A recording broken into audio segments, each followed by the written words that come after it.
which I didn't bring up. But Sandra's here, my wife Sandra. Look, she.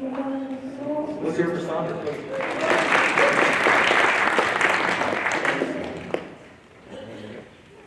You know, who's going to help me next time? I don't know. I need a lot of help. Sandra is the lead pastor of the Mentor United Methodist Church, and she's been our district superintendent for the last 6 years, so she's back in the saddle, so to speak, of pastoring a local church today with a number of services. We're glad you're here tonight, Sandra. And I'm going to go to Mentor later at like 11 o'clock-ish. So, anyway, it's cool to be here. I'm glad you're here.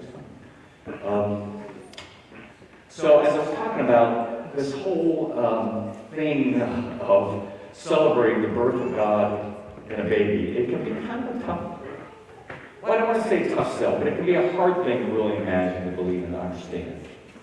I remember when I was, I don't know, maybe in junior high, maybe before that, we had a lesson one day. Paul, hey, did you ever talk in your classes about alchemy, the alchemists? Not very often. You know what? That's interesting you said it that way, because I remember I asked a physician one year in the church if we still do bleaching of patients, and he said, not very often. So, anyway, I'm getting off track. But anyway, the alchemists were people that kind of tried to create things and to make things out of what seemed like nothing. Alchemy, and trust me, I'm preaching the gospel, but I think this could be helpful. Alchemy, to define it a little better, is a seemingly magical process of transformation and creation, or a combination of that, of things that seem to come from nowhere. Now, the reason I'm talking about this on Christmas Eve is because I think a lot of times, and for many people, it's a huge barrier to get over the whole kind of thing about Jesus was born to a virgin. You know, a virgin was, well, she was a virgin, but she was pregnant, and there's all these other religions in the world, and why is this one so special, and why do we worship a God who we think is transcendent and immense, and yet we talk about God like God's personal? I mean, these are tough things to kind of get our heads and minds around. I saw our sons be born. Sandra and I had 2 boys. I saw them be born. So the thought, and I won't go into detail about, anyway, some dangerous territory there, my dear. Anyway, we undertook what I think are the normal processes for a child to be born. But then there's Mary and Joseph. And all that was entailed with that is mind-blowing. How do we help people to receive and understand it? Well, one of the reasons why I mentioned this whole idea of alchemy is because it talks about things that don't seem to be able to work, and yet they somehow do.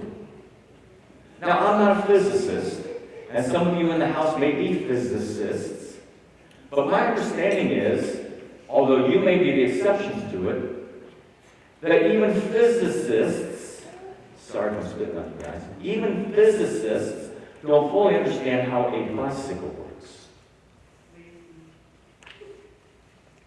I don't know how a bicycle works. And frankly, I don't know how these guys up here are playing instruments and singing at the same time. I don't know how airplanes work. I don't understand how electricity works when we really get to it. But even people who are knowledgeable about something like physics can't fully explain how a bicycle works. Sometimes there are things that work in the world and we can't understand it, and sometimes some of the things that we think should work in the world don't.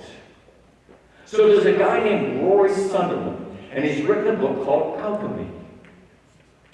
And the reason he's written a book is he's trying to help people to understand that we live in a world that is based on science and logic and rationality, and sometimes there's just some things that happen that defy all of that. And I would suggest to you that one of the things that defies all of that is a baby born a king to a virgin who is the ruler of the universe, who is the creator of all that is, including you. It doesn't seem very logical, does it? It doesn't seem like you can show that by a scientific experiment, does it?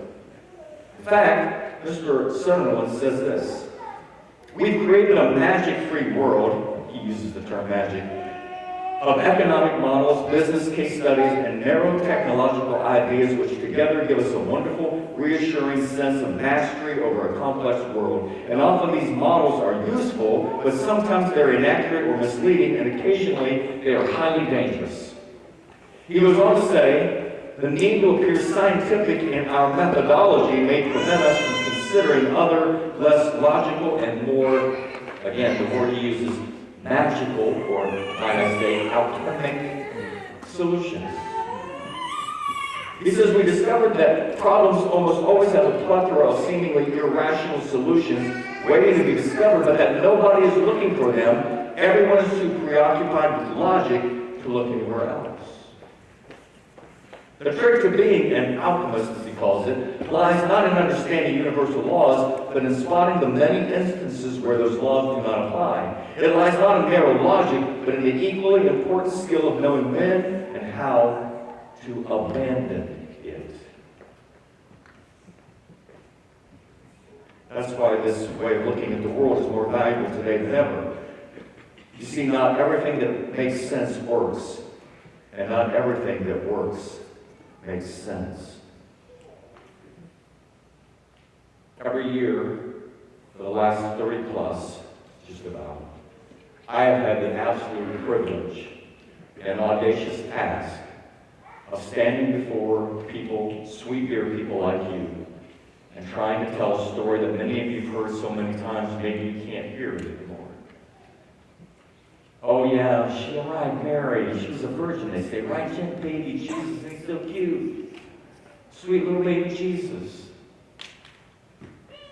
How can we hear the profundity and the audacious thing that God has done yet again with fresh ears? How can we understand in a world that says this is how everything works? How can we accept that in this case we can't fully explain it, we just have to take it on faith?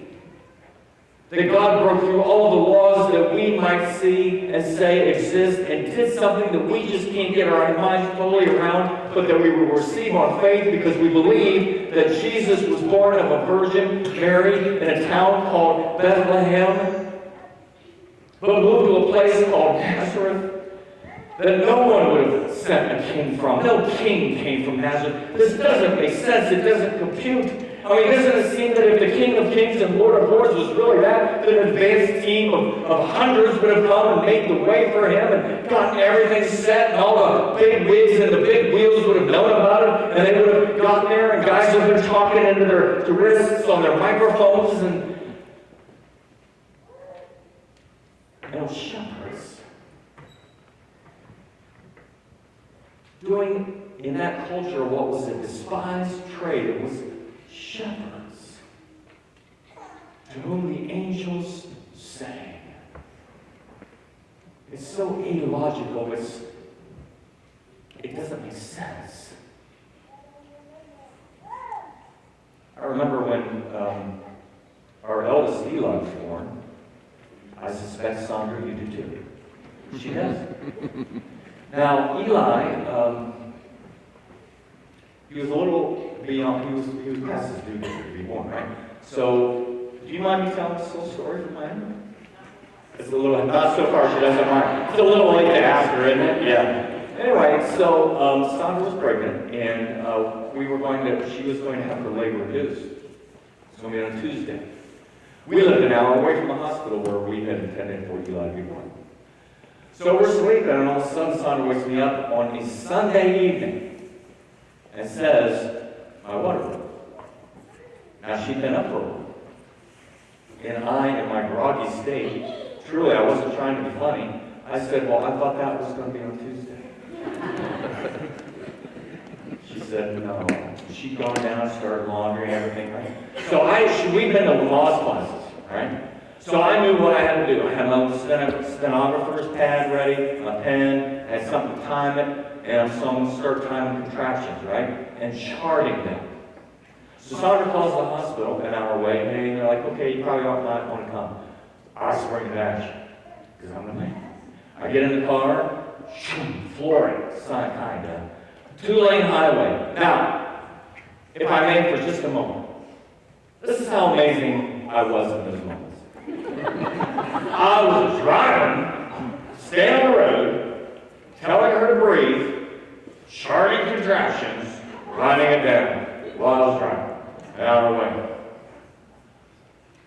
Yeah, I know, wow, right? Yeah. Felt pretty good about that. So everything was kind of going as planned, and it didn't. Except when we got to the hospital. Take Sandra to the hospital in Columbus, and I said, what room should she be in? And the nurse said, well, we don't know that we're going to keep her. You gotta be kidding me. I just rolled an hour of heroin! Well, it was August. I guess the weather wasn't that bad. And it wasn't bad, but I thought it was bad. And I was driving, I was feeling high, I'm charting, telling her to breathe, doing all this stuff, firstborn child.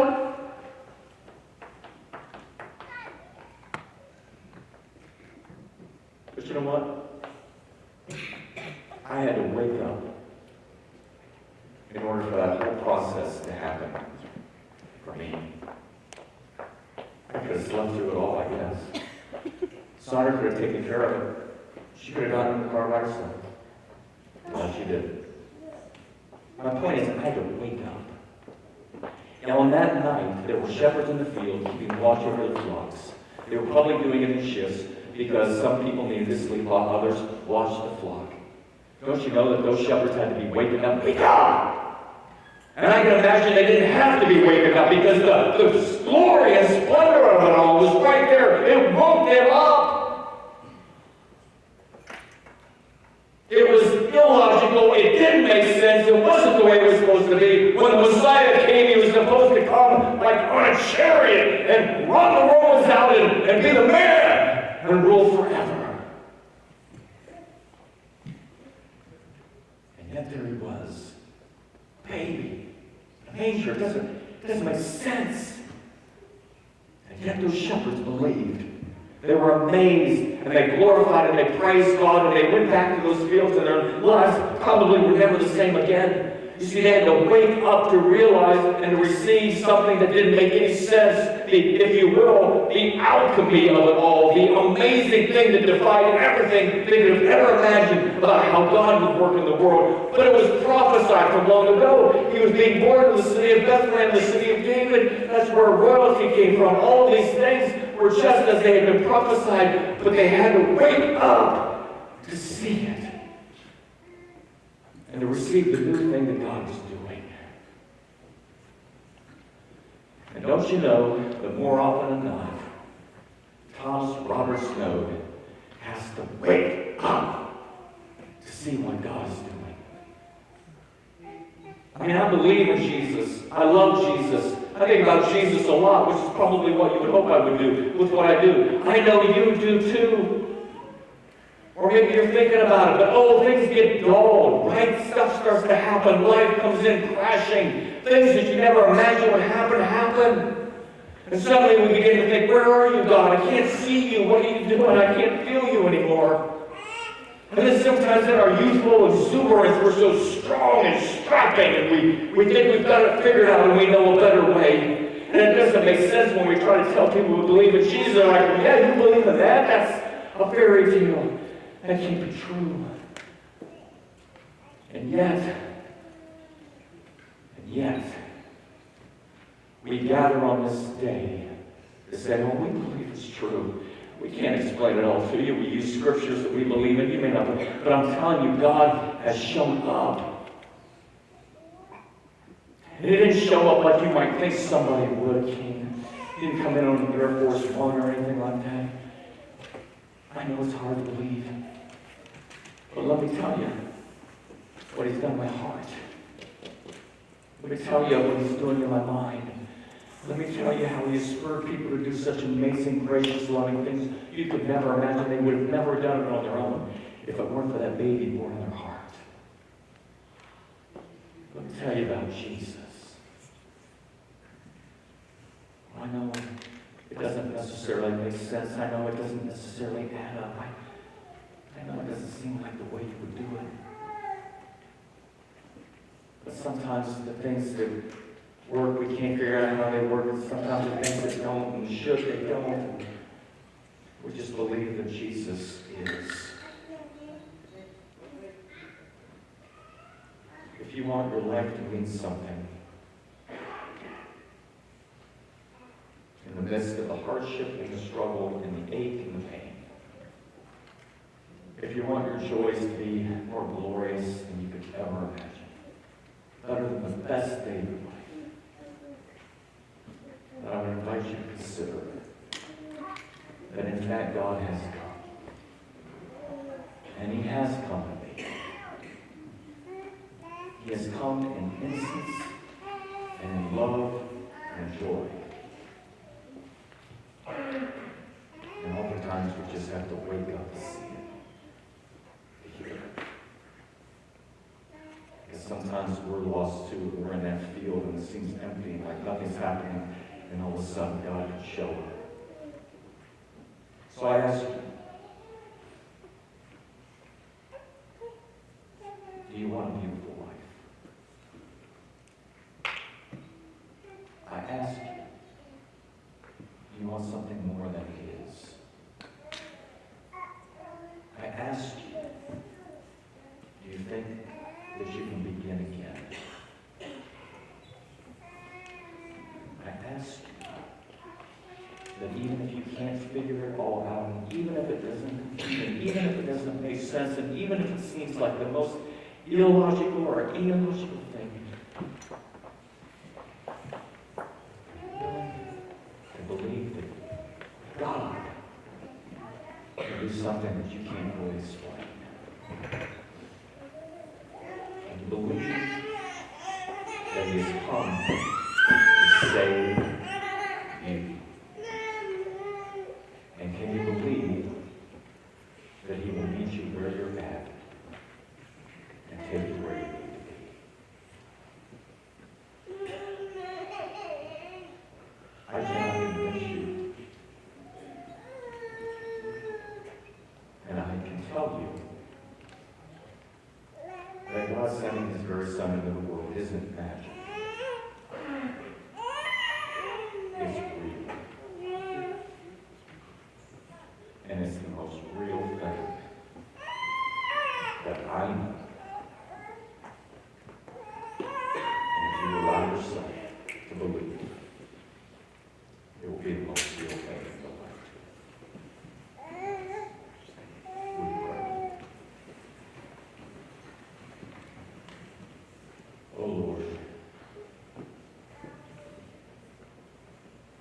we think the world works a certain way. And then here you come.